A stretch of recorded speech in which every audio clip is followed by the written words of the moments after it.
Revista Espírita. Quarto ano, 1861. Jornal de Estudos Psicológicos. Publicada sob a direção de Allan Kardec. Setembro de 1861. O estilo é o homem. Polêmica entre vários espíritos. Sociedade Espírita de Paris.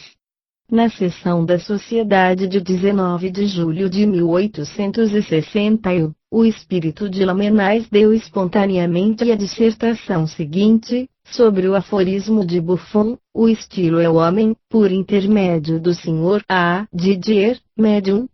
Buffon, achando-se atacado, replicou, alguns dias depois, por intermédio do Sr. Dambel. Depois, sucessivamente, o Visconde de Launay, Sra. Delphine de Girardin, Bernardin de Saint-Pierre e outros mantiveram uma discussão. E esta polêmica, tão curiosa quanto instrutiva, que reproduzimos em sua íntegra. Notar-se-á que ela não foi nem provocada nem premeditada, e que cada espírito veio espontaneamente tomar parte nela. Lamennais abriu a discussão, os outros o seguiram. Dissertação de Lamennais. Médico Sr. A. Didier. Há um fenômeno bem estranho no homem, é o que se chamaria o fenômeno dos contrastes. Antes de tudo, falamos das naturezas de elite. Eis o fato: encontrais no mundo espíritos cujas obras poderosas contrastam estranhamente com a vida privada e os hábitos de seus autores. O Sr. de Buffon disse: o estilo é o homem. Infelizmente, esse grande senhor do estilo e da elegância viu demasiado todos os autores por si mesmo. E o que poderia se aplicar a ele está longe de ser aplicável a todos os outros escritores. Tomamos aqui a palavra estilo no sentido mais amplo e em sua mais larga acepção. O estilo, ao nosso ver, será a maneira grande, a forma mais pura pela qual o homem exprime as suas ideias. Todo o gênio humano está, pois, aqui diante de nós, e, com um golpe de vista, contemplamos todas as obras da inteligência humana, poesia na arte, na literatura e na ciência. Longe de dizer, como Buffon, o estilo é o homem, diremos, talvez de maneira menos concisa, menos formulada, que o homem, pela sua natureza inconstante, difusa, contrariante e revoltada, frequentemente, escreve contrariamente à sua natureza primeira, às suas primitivas aspirações, e eu diria mesmo mais, às suas crenças. A miúdo, lendo as obras de mais de um grande gênio de um século ou de um outro, nós nos dizemos: que pureza! Que sensibilidade! Que crença profunda no progresso! Que grandeza!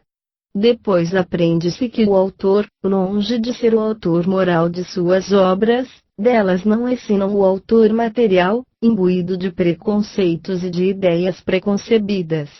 Há um grande fenômeno, não somente humano, mas espírita.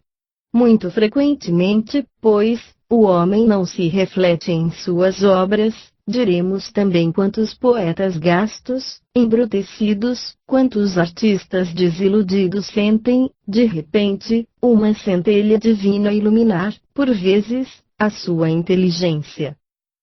É que o homem escuta outra coisa do que a si mesmo, ele escuta o que o profeta Isaías chamava o pequeno sopro, e que nós chamamos os espíritos.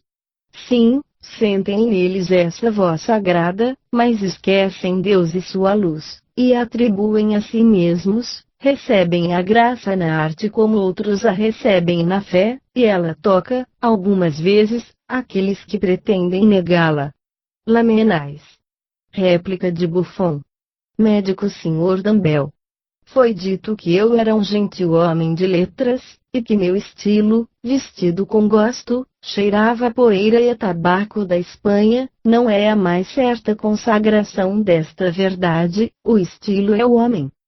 Se bem que haja um pouco de exagero, me apresentando a espada ao lado e a pena à mão, confesso que amava as belas coisas, as roupas lantejouladas, as rendas e as vestes vistosas, em uma palavra, tudo o que era elegante e delicado, portanto, era natural que eu fosse sempre elegante, por isso, meu estilo carrega consigo essa marca de bom tom, esse perfume de boa companhia que se encontra igualmente em nossa grande Sévigné. Que quereis?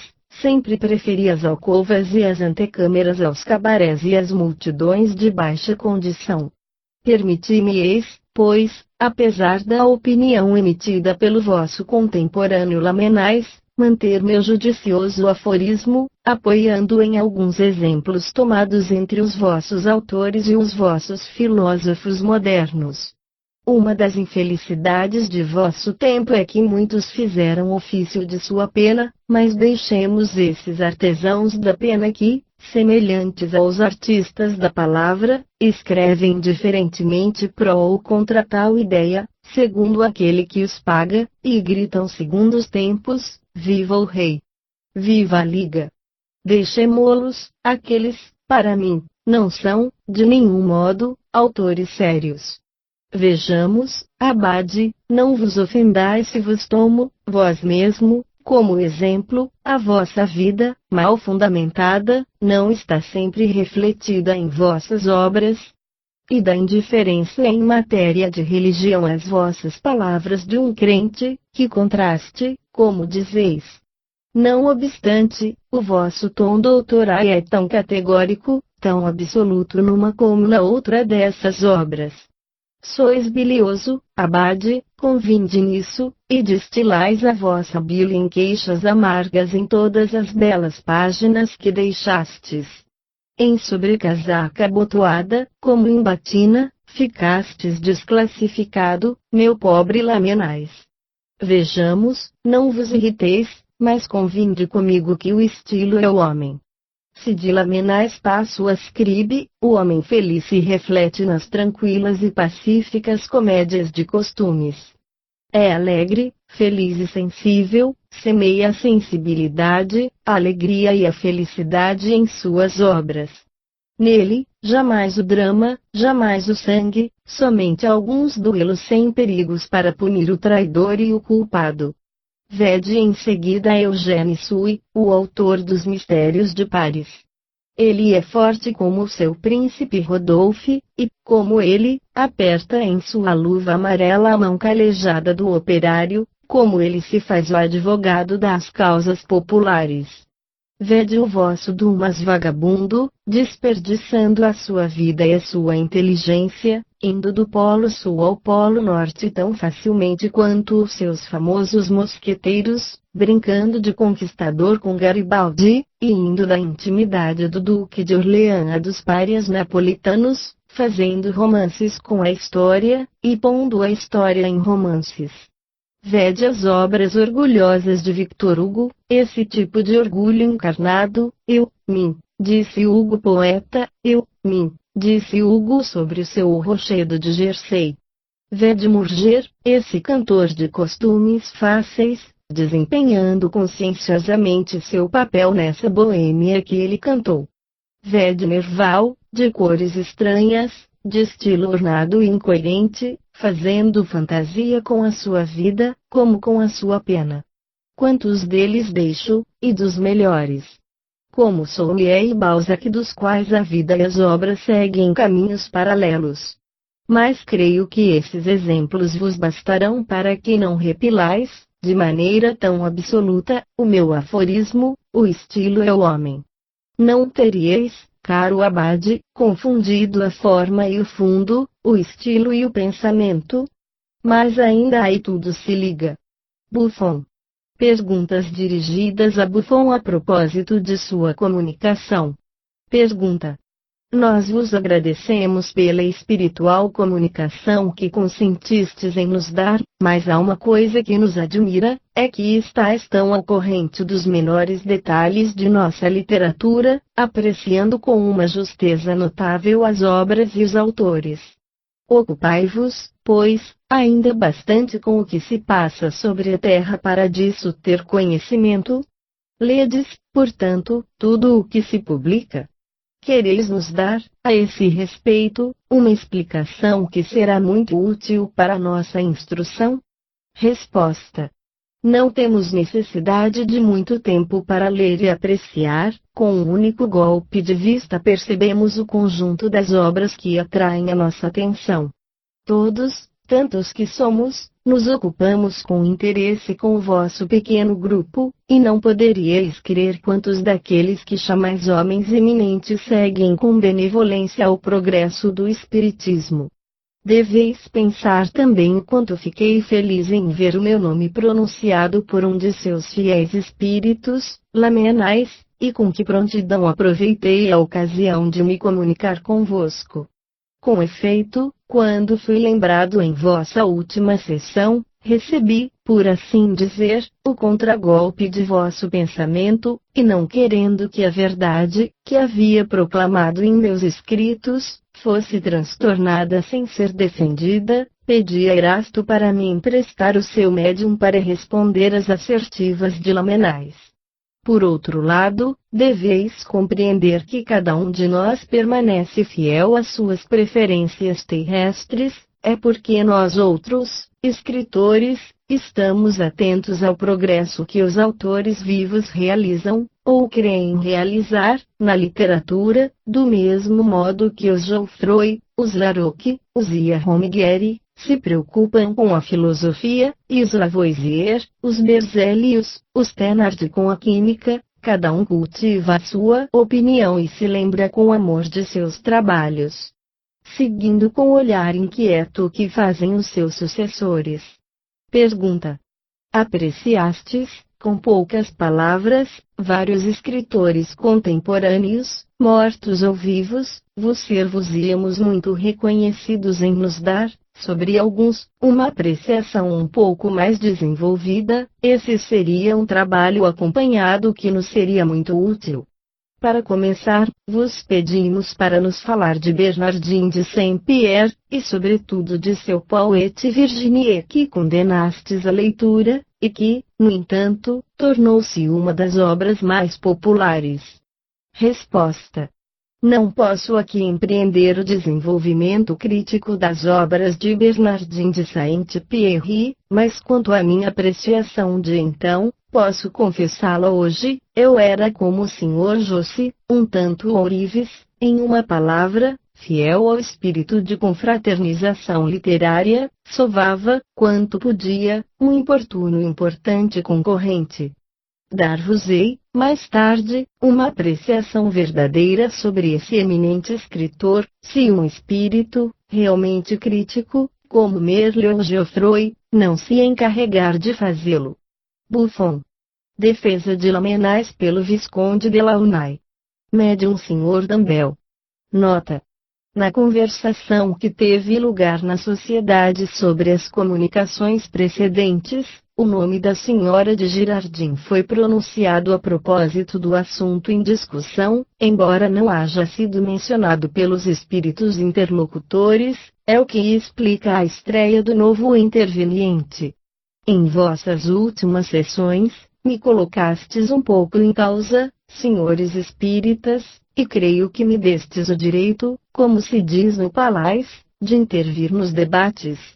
Não foi sem prazer que ouvi a profunda dissertação de Lamennais e a resposta, um pouco viva, do Sr. de Buffon, mas falta uma conclusão a esse torneio, portanto, intervenho e me erijo juiz do campo, com a minha autoridade particular. Aliás, pedieis um crítico, eu vos respondo, tomai meu urso, porque se disso vos lembrais, participei, em minha vida, de maneira que se dizia magistral, desse temido posto de crítico executor, apraz-me infinitamente retornar sobre esse terreno amado. Ora, pois, era uma vez. Mas não, deixemos aí as banalidades do gênero e entremos seriamente na matéria. Senhor de Buffon, manejais o epigrama de maneira bonita, vê-se que resultais do grande século, mas, por elegante escritor que sejais, um visconde de minha raça não teme levantar vossa luva e cruzar armas convosco. Então, meu gentil homem, fostes bem duro para esse pobre Lamennais, que tratastes de desclassificado. É a culpa desse gênio extraviado-se, depois de ter escrito com mão de mestre esse estudo esplêndido que lhe censurastes, ele se voltou para outras regiões, para outras crenças. Certamente, as páginas da indiferença em matéria de religião seriam assinadas a duas mãos pelos melhores prosadores da igreja, mas se essas páginas permaneceram de pé quando o padre se desconcertou, disso não conheceis a causa, vós tão rigoroso. Ah! Olhai Roma, e lembrai-vos de seus costumes dissolutos, e tereis a chave dessa mudança de ideias que vos espantou. Ora essa! Roma está tão longe de Paris.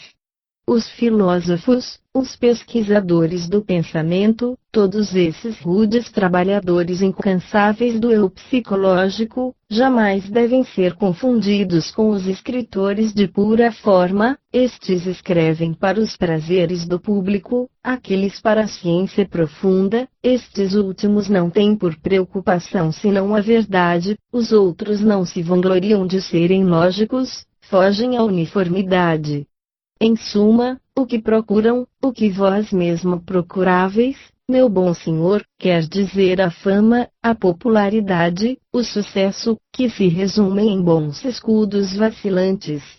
De resto, salvo isso, a vossa espiritual resposta é muito verdadeira para que não aplaudisse com o maior prazer, somente isso de que responsabilizais o indivíduo, responsabiliza o meio social. Enfim, tinha que defender meu contemporâneo que, sabei-o bem, não correu nem alcovas, nem cabarés, nem antecâmaras, nem multidão de baixa condição. Bem empoleirado em sua mansarda, sua única distração era esmigalhar o pão para os pardais barulhentos que vinham visitá-lo em sua cela da rua de Rivoli, mas a sua suprema alegria era estar sentado diante de sua mesa manca, e fazer voltear a sua pena rápida sobre as folhas virgens de um caderno de papel. Ah! Certamente, teve razão em se lamentar, esse grande espírito enfermo que, para evitar a mancha de um século material, desposara a Igreja Católica, e que, depois de tê-la desposado, encontrou a mancha sentada sobre os degraus da escada do altar. É sua culpa se, lançado jovem entre as mãos dos clérigos, não pôde sondar a profundeza do abismo em que se precipitava. Sim, teve razão em exalar suas queixas amargas, como dissestes. Não é a imagem viva de uma educação mal dirigida e de uma vocação imposta. Padre despadrado. Sabeis quantos ineptos burgueses lhe lançaram, frequentemente, essa injúria à face, porque ele obedeceu às suas convicções e ao impulso de sua consciência? Ah, crede-me, feliz naturalista, enquanto corrieis as belas e vossa pena, célebre pela conquista do cavalo, era louvada por lindas pecadoras e aplaudida por mãos perfumadas, ele subia penosamente o seu Gólgota. Porque, como o Cristo, bebeu o seu cálice de amargura e carregou rudemente a sua cruz. E vós, senhor de Buffon, é que não dais um pouco flanco à crítica. Vejamos. Pois sim. O vosso estilo é já nota como vós, e como vós todo de lantejoulas vestido. Mas também que intrépido viajor fostes. Visitastes países, não, bibliotecas desconhecidas. Que infatigável pioneiro. Arroteastes florestas, não, manuscritos inéditos ineditados. Nisto convenho, recobristes todos os vossos ricos despojos com um verniz brilhante que está bem a vós. Mas de todos esses volumes atravancadores o que há de sério para vós como estudo, como fundo? A história do cão, do gato ou do cavalo talvez? Ah! Lamennais escreveu menos do que vós, mas tudo está bem a ele, senhor de Buffon, a forma e o fundo. Se vos acusava, outro dia, de ter menosprezado o valor das obras do bom Bernardin de Saint-Pierre, vos desculpastes um pouco jesuiticamente, mas não dissestes que se recusastes a vitalidade a Paul et Virginie, é que em obra desse gênero, estáis ainda na grande Scudéry, no grande Ciruse e no país do Tendre, enfim, em toda essa ninharia sentimental que faz tão bem entre os donos de sebos, esses negociantes de casaca da literatura. Senhor de Buffon, começais a cair lindamente baixo na estima desses senhores, ao passo que o utopista Bernardin conservou um curso elevado. A Paix Universelle, uma utopia. Paul et Virginie, uma utopia. Vamos. O vosso julgamento foi anulado pela opinião pública. Disso não falemos mais. Minha fé, tanto pior. Colocastes a pena à minha mão, e dela uso e abuso, isso vos ensinará, caros espíritas, a vos inquietar com um baixo azul reformado como eu, a vos perguntar por minhas notícias. Esse caro scribe nos chegou todo atordoado desses últimos semi-sucessos, gostaria que nos erigíssemos em academia, falta-lhe sua palma verde, era tão feliz sobre a terra, que hesita ainda em sentar-se em sua nova posição.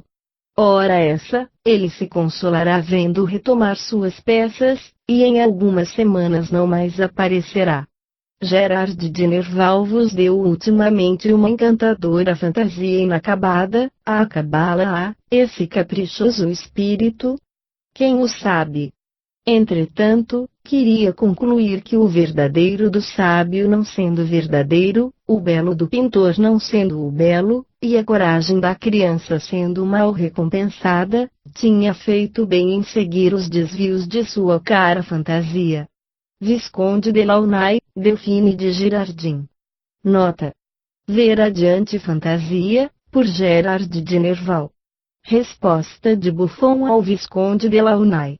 Convidastes-me a entrar num debate do qual estava vivamente despedido, para não me tê-lo por dito, e vos confesso que prefiro permanecer no meio pacífico onde estava, a me expor a uma semelhante carga rédea solta.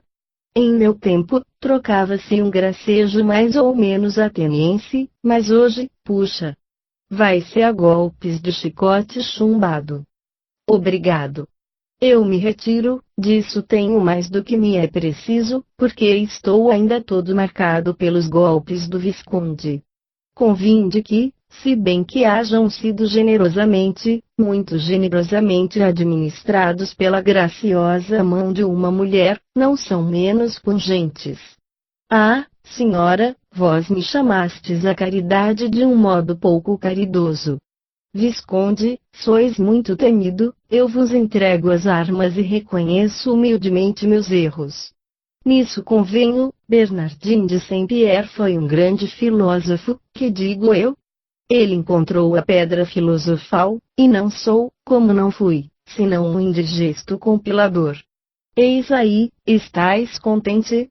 Vejamos, sede gentil e não me humilheis mais assim doravante, sem o que obrigaríeis um gentil homem, amigo de nosso grupo parisiense, a deixar o lugar, o que não faria senão seu grande desgosto, porque tem que aproveitar, ele também, os ensinamentos espíritas, e conhecer o que se passa aqui.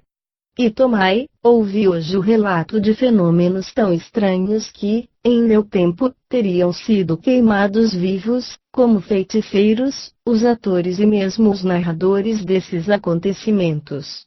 Entre nós, estão bem aí os fenômenos espíritas? A imaginação de um lado, e o interesse de outro, nisso não estão para alguma coisa? Eu não quero isso jurar. Que pensa disso o espiritual Visconde? Quanto a mim, me lavo as mãos. Aliás, se creio em meu julgamento de naturalista, todo naturalista de gabinete que me chame, os fenômenos dessa ordem não devem ocorrer senão muito raramente. Quereis minha opinião sobre o negócio de Havana?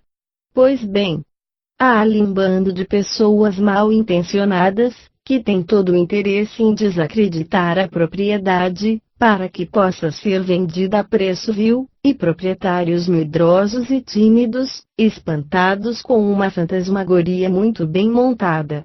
Quanto ao lagarto, lembro-me bem de lhe ter escrito a história, mas confesso não ter jamais encontrado os diplomados pela Faculdade de Medicina. Há que um médium de cérebro fraco, que tomou em sua imaginação fatos que não tinham, em suma, nenhuma realidade. Buffon. Nota. Este último parágrafo faz alusão a dois fatos contados na mesma sessão e dos quais, por falta de lugar, adiamos o relato para um outro número. Buffon dá a esse respeito sua opinião, espontaneamente.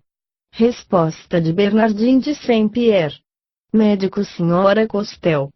Venho, eu, Bernardin de Saint-Pierre, misturar-me a um debate em que meu nome foi pronunciado, discutido e defendido. Não posso ser da opinião de meu espiritual defensor, o Sr. de Buffon tem um valor outro que o de um compilador eloquente. Que importam os erros literários de um julgamento, frequentemente, tão fino e delicado nas coisas da natureza e que não se extraviou senão pela rivalidade e o ciúme de ofício. No entanto, sou inteiramente de opinião contrária à sua, e, como Lamennais, digo, não, o estilo não é homem. Disso sou uma prova eloquente, eu, cuja sensibilidade jazia inteiramente no cérebro, e que inventava o que os outros sentem.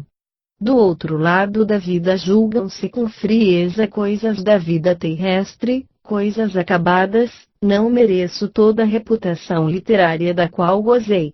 Poète Virginie, se aparecesse hoje, seria facilmente eclipsado por uma quantidade de encantadoras produções que passam despercebidas. É que o progresso de vossa época é grande, maior do que vós, contemporâneos, podeis julgá-lo.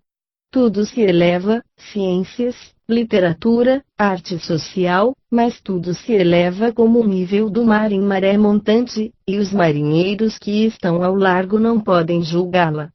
Estais ao largo. Retorno ao Sr. de Buffon, de quem louvo o talento e de quem esqueço a censura, e também ao meu espiritual defensor que sabe descobrir todas as verdades, seus sentidos espirituais, e que lhes dá uma cor paradoxal. Depois de vos ter provado que os literatos mortos não conservam nenhum rancor, eu vos dirijo todos os meus agradecimentos e também o meu vivo desejo de poder vos ser útil. Bernardin de Saint-Pierre. Lamennais a Buffon. Mede Sr. A. Didier. É preciso prestar bem atenção, Sr. de Buffon, não concluí, de nenhum modo, de maneira literária e humana, encarei a questão de outro modo, o que dela deduzi foi isto, que a inspiração humana, muito frequentemente, é divina. Não havia aí matéria para nenhuma controvérsia. Não escrevo mais com essa pretensão, e podeis vê-lo mesmo em minhas reflexões sobre a influência da arte, sobre o coração e o cérebro. Evitei o mundo e as personalidades, não retornamos jamais ao passado, vejamos o futuro. Início da nota do redator. Alusão a uma série de comunicações ditadas por Lamennais, sob o título de Meditações Filosóficas e Religiosas, e que publicaremos no próximo número. Fim da nota do redator. Cabe aos homens julgar e discutir nossas obras, cabe-nos dar-lhes outras, todas emanadas desta ideia fundamental, Espiritismo. Mas para nós, adeus ao mundo. Lamennais. Fantasia. Por Gerard de Nerval. Médico Sr. A. Didier. Nota. Lembra-nos que Buffon, falando dos autores contemporâneos, disse que Gerard de Nerval, em cores estranhas no estilo rendado e desordenado, fazia da fantasia como sua vida, como sua pena. Gerard de Nerval, em lugar de discutir, respondeu a esse ataque ditando espontaneamente o trecho seguinte, ao qual ele mesmo deu o título de fantasia. Escreveu em 2 sessões, e foi no intervalo que teve lugar a resposta do Visconde de Launay a Buffon, Foi por isso que disse que não sabia se esse caprichoso espírito terminaria, e dele dá a conclusão provável. Não a colocamos em seu lugar cronológico, para não interromper a série de ataques e de réplicas, Gerard de Nerval não se misturando aos debates senão por essa alegoria filosófica. Um dia, em uma de minhas fantasias, cheguei, não sei como, junto ao mar, num pequeno porto pouco conhecido, que importa. Tinha abandonado, por algumas horas, meus companheiros de viagem, e pude me entregar à fantasia mais agitada, uma vez que é o termo consagrado às minhas evoluções cerebrais. Não é preciso, no entanto, crer que a fantasia seja sempre uma filha extravagante, entregando-se às excentricidades do pensamento. Frequentemente, a pobre filha ri para não chorar, e sonha para não cair. Frequentemente, seu coração está ébrio de amor e de curiosidade, quando a sua cabeça se perde nas nuvens. É talvez porque ela ama muito, essa pobre imaginação. Deixai-a, pois, errar, uma vez que ama e que ela admira. Eu estava, pois, com ela no dia em que contemplava o mar do qual o céu era o horizonte, quando no meio de minha solidão a dois, percebi um pequeno velho, ornamentado, é verdade. Tivera o tempo de sê-lo, felizmente, porque estava bastante enfraquecido, mas o seu ar era tão positivo, seus movimentos tão regulares, que essa sabedoria e essa harmonia em suas maneiras supriam os nervos e os músculos entorpecidos. Sentou-se, examinou bem o terreno, e se assegurou de que não seria picado por alguns desses pequenos animais que formigam sob a areia do mar. Depois depositou ao lado dele sua bengala com cabo de ouro, mas julgai meu espanto, quando colocou os seus óculos.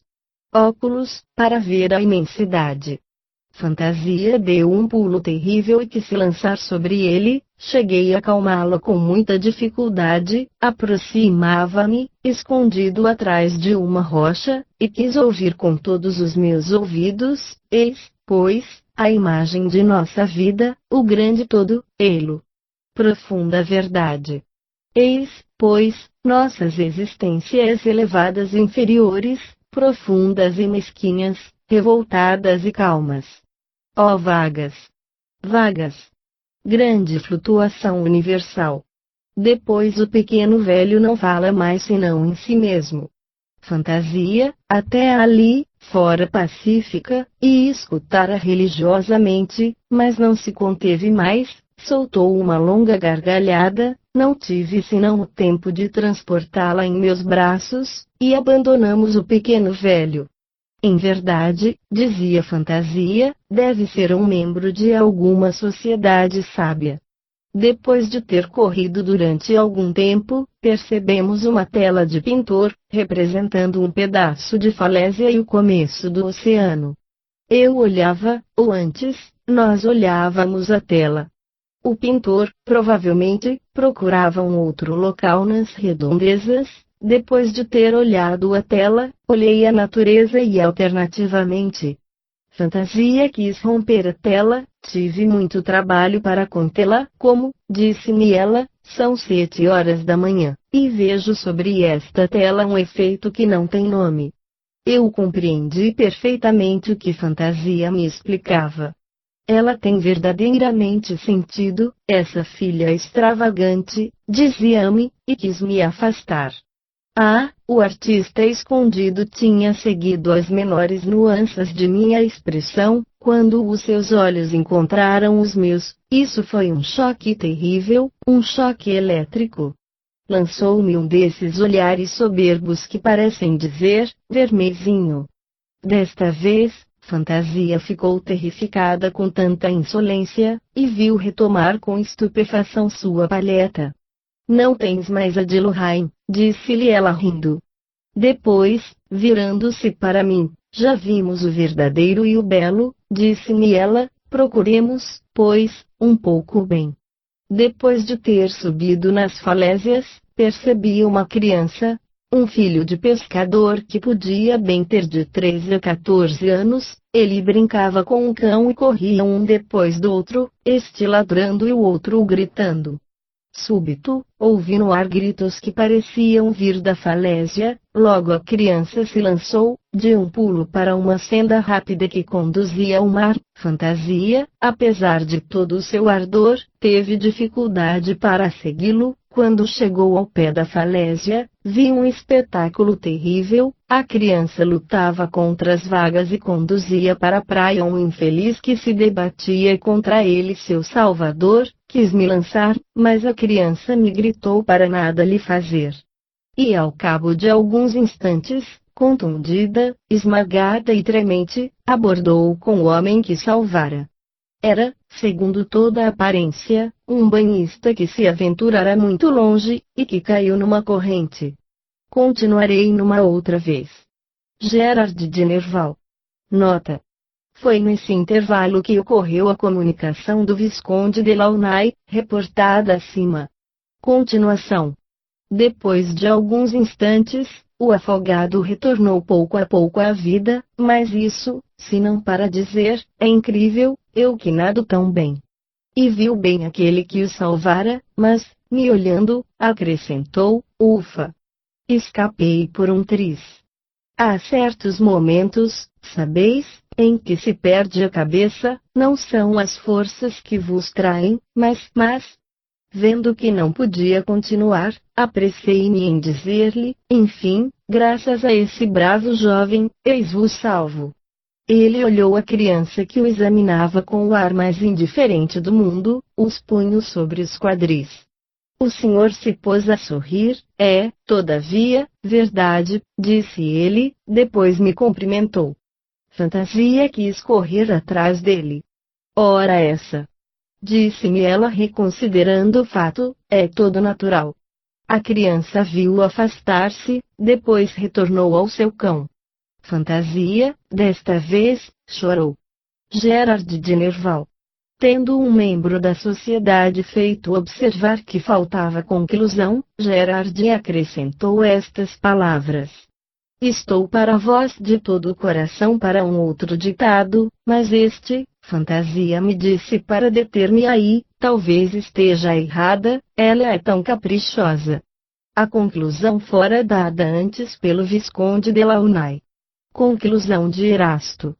Depois do torneio literário e filosófico que ocorreu nas últimas sessões de vossa sociedade, e ao qual assistimos com uma verdadeira satisfação, creio necessário, do ponto de vista puramente espírita, vos participar algumas reflexões que foram suscitadas por esse interessante debate no qual, de resto, não quero intervir de nenhum modo. Mas, antes de tudo, deixai-me dizer-vos que se a vossa reunião foi animada, essa animação não foi nada perto daquela que reinava entre os grupos numerosos de espíritos eminentes que essas sessões, quase acadêmicas, tinham atraído. Certamente se pudesseis vos tornar videntes instantaneamente, estaríeis surpresos e confusos diante desse areópago superior. Mas não tenho intenção de vos revelar hoje o que se passa entre nós. Meu objetivo é unicamente vos fazer ouvir algumas palavras a respeito do proveito que deveis retirar dessa discussão, do ponto de vista de vossa instrução espírita. Conheceis de longa data Lamennais, e certamente apreciastes quanto esse filósofo ficou apaixonado de ideia abstrata, sem dúvida, notastes quanto ele persegue com persistência e, devo dizê-lo, com talento, suas teorias filosóficas e religiosas. Deveis disso deduzir logicamente que o ser pessoal pensante prossegue, mesmo além do túmulo, seus estudos e seus trabalhos, e que por meio dessa lucidez, que é o apanágio particular dos espíritos, comparando seu pensamento espiritual com seu pensamento humano, deve dele eliminar tudo o que o obscurece materialmente. Pois bem, o que é verdadeiro para Lamennais é igualmente verdadeiro para os outros, e cada um, no vasto país da erraticidade, conserva suas aptidões e sua originalidade. Buffon, Gerard de Nerval, o Visconde de Launay, Bernardin de Saint-Pierre conservam, como Lamennais, os gostos e a forma literária que notáveis neles quando vivos. Creio que é útil chamar a vossa atenção sobre esta condição de ser de nosso mundo de além-túmulo, para que não vos deixeis ir a crer que se abandonam instantaneamente seus pendores, seus costumes e suas paixões, despojando-se da veste humana. Sobre a terra, os espíritos são como prisioneiros que a morte deve libertar, mas do mesmo modo que aquele que está sob os ferrolhos tem as mesmas propensões, conserva a mesma individualidade quando está em liberdade, do mesmo modo os espíritos conservam suas tendências, sua originalidade, suas aptidões, quando chegam entre nós. Todavia, salvo aqueles que passaram, não por uma vida de trabalho e de provas, mas por uma vida de castigo. Como os idiotas, os cretinos e os loucos. Para estes, as faculdades inteligentes, tendo permanecido no estado latente, não despertam senão em sua saída da prisão terrestre. Isto, como o pensais, deve-se entender do mundo espírita inferior ou médio, e não dos espíritos elevados, isentos da influência corporal. Ides tomar vossas férias, senhores sócios, permiti-me-vos dirigir algumas palavras amigas antes de nos separar por algum tempo. Creio que a doutrina consoladora que viemos vos ensinar não conta senão com adeptos fervorosos entre vós. Por isso, como é essencial que cada um se submeta à lei do progresso, creio dever-vos aconselhar e examinar, perante vós, que proveito retirastes pessoalmente de nossos trabalhos espíritas, e que melhoria moral disso resultou em vossos meios recíprocos. Porque, vós o sabeis, não basta dizer, sou espírita, e encerrar no fundo de si mesmo esta crença, mas o que vos é indispensável saber é se os vossos atos estão conformes às prescrições de vossa fé nova que é, não se poderia por demais vô-lo repetir, amor e caridade. Que Deus seja convosco. Erasto.